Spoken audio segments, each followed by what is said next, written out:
Alright everyone, it's time to talk about the legacy media again, because of course we gotta talk about them once in a while on this channel. This is sort of one of my fortes here, as far as the social, current event commentary goes. Nothing's going to save the legacy media.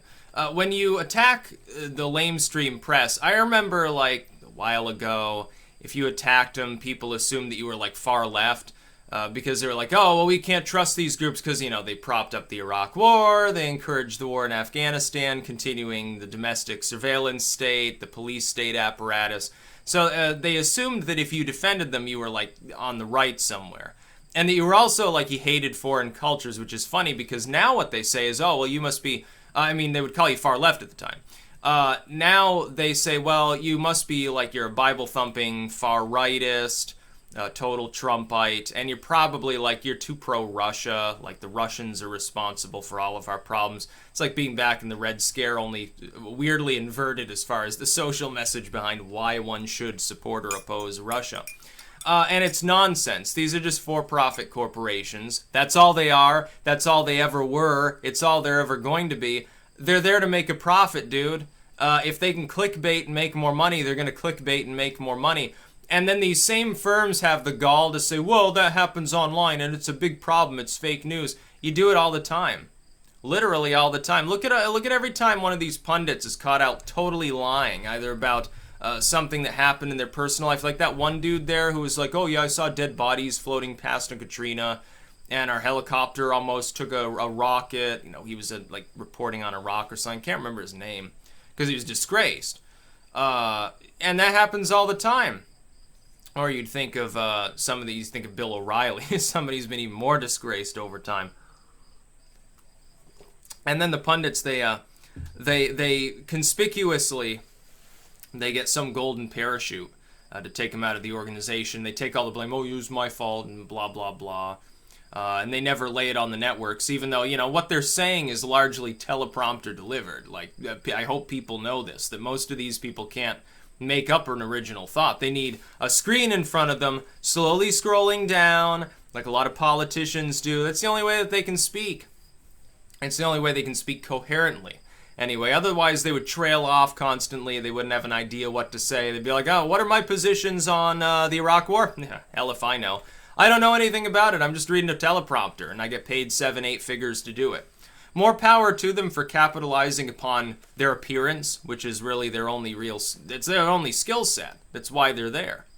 You look at Fox News, they're notorious. Who do they hire for their female broadcasters? It's fairly obvious what the qualifications are for that.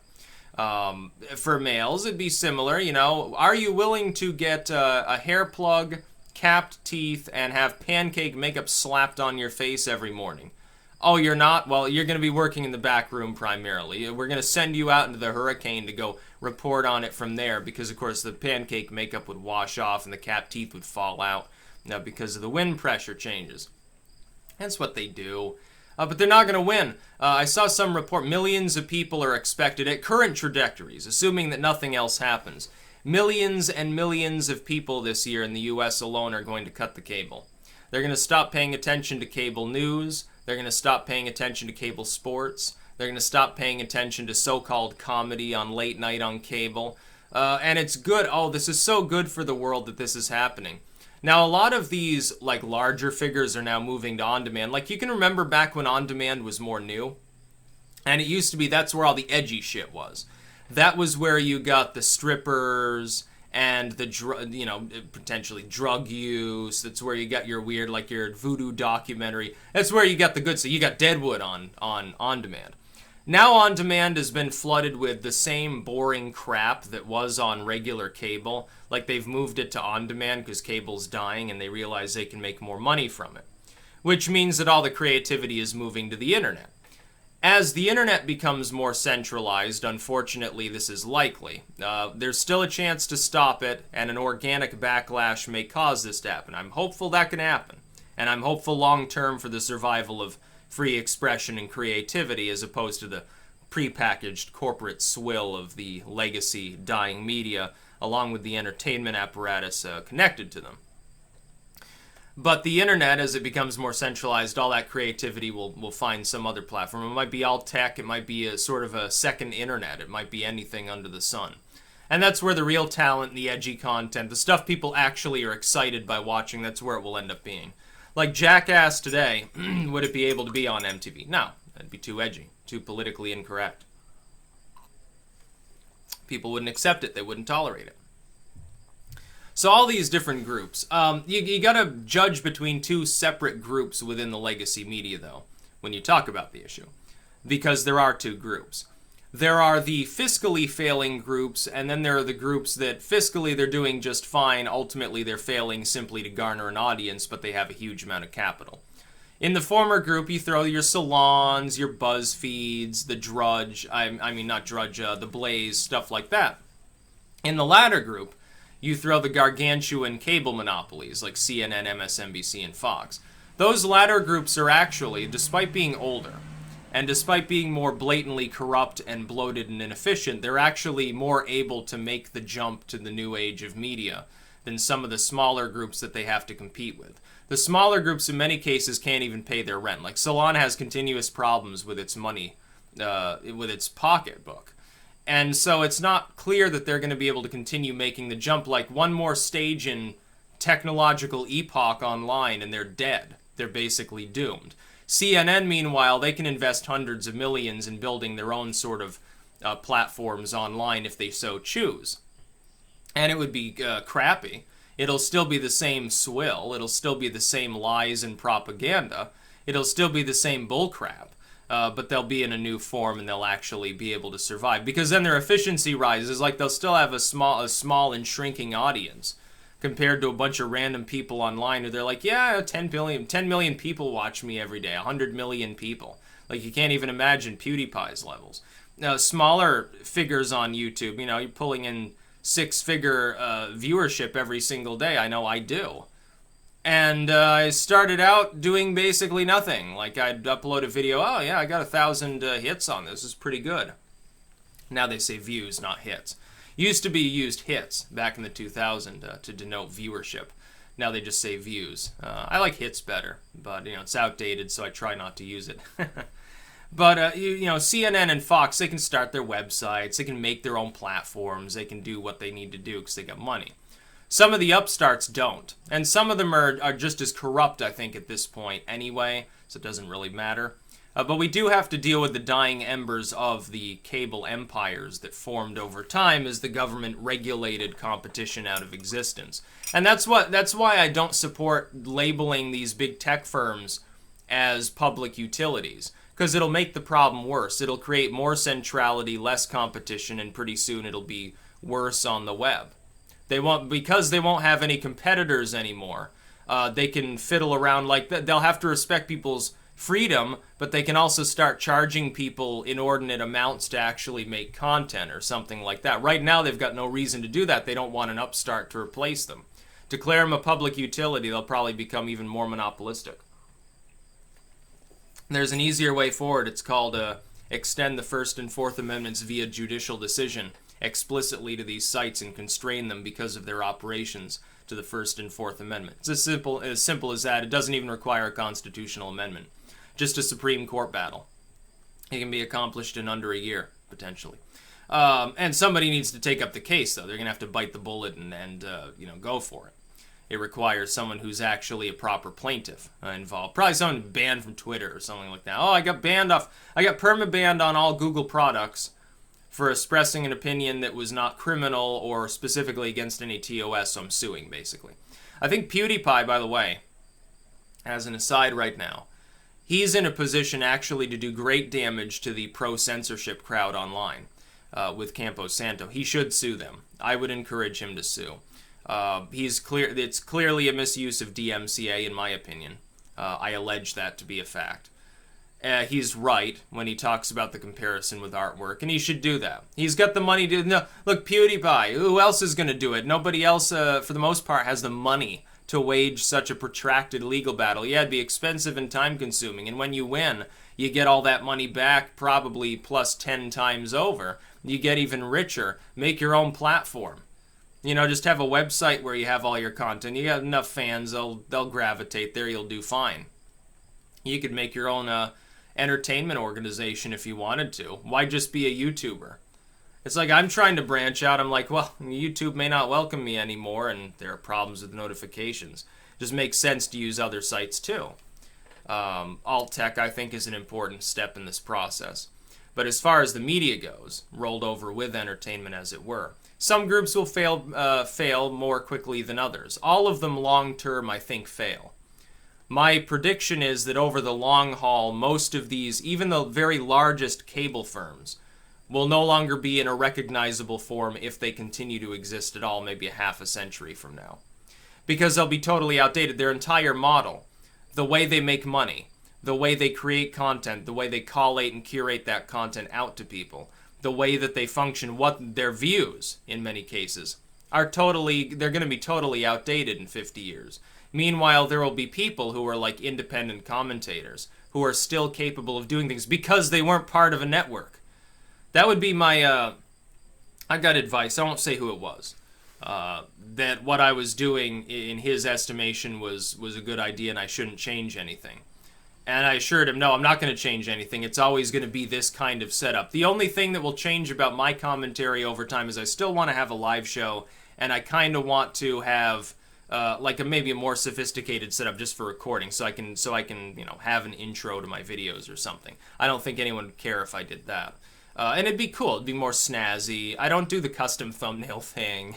I don't do the outro and credits thing. I don't do the jump cuts thing. I never will. It's just too much time. It's too much effort. I'd rather do it all in one take. See, I can still do that. People who arrived early on YouTube got used to doing that. And people who are latecomers to YouTube, in many cases, you'll see people, they got like, oh, I've got 2 subscribers, and they're already making jump cuts, doing the custom thumbnail thing, trying to look like, Vine professional or whatever it is.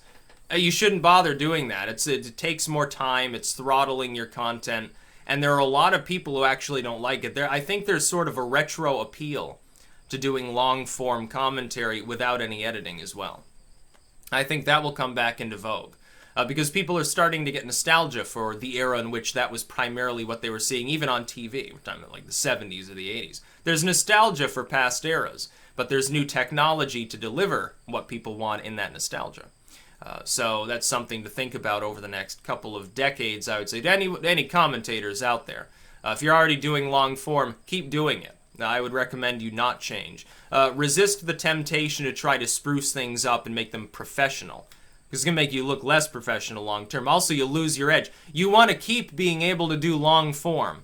If you're going to spar with the media, if you're going to compete with pundits that can sit there and read a teleprompter for 10 minutes, they're scripted, but they can deliver it coherently. If you're going to compete with them, unless you intend to invest in your own teleprompter and a group of staff to feed you stuff to say, you're going to need to master long form. You're going to need to be able to talk for 10, 15 minutes, maybe 20, 25 minutes without a script, be coherent, be on point, continue the flow, proper energy, and know what you're saying, know something about the subject. It's going to require some time and effort, but less than if you cut it down, start editing it. It takes you a half an hour to edit the video, for one thing. And it's just dumb, because there are some people who don't like that sort of thing. Jump cuts used to be a way to clear up minor errors like you stammered, you said the wrong word, a window exploded next to you or something. So you edited these things out. Now they're just used for almost comic effect in many cases. And it's not the greatest thing in the world. As far as the energy of the video goes, it can be a detriment. It can be okay in limited amounts, but it can also be a bad thing. You won't see jump cuts on CNN unless you refer to, oh, breaking news, here comes the dramatic music. And they swoop in the camera onto the desk, and the wild-eyed pundit says, oh, something horrible just happened. I heard little Jimmy stepped on a thumbtack. This breaking news, we're going to run it into the ground for the next 6 hours. And that's what they do, too. They also run out of things to say. Like with me, I fill things out the night before, generally speaking. Sometimes I leave the tags unfinished for the next morning.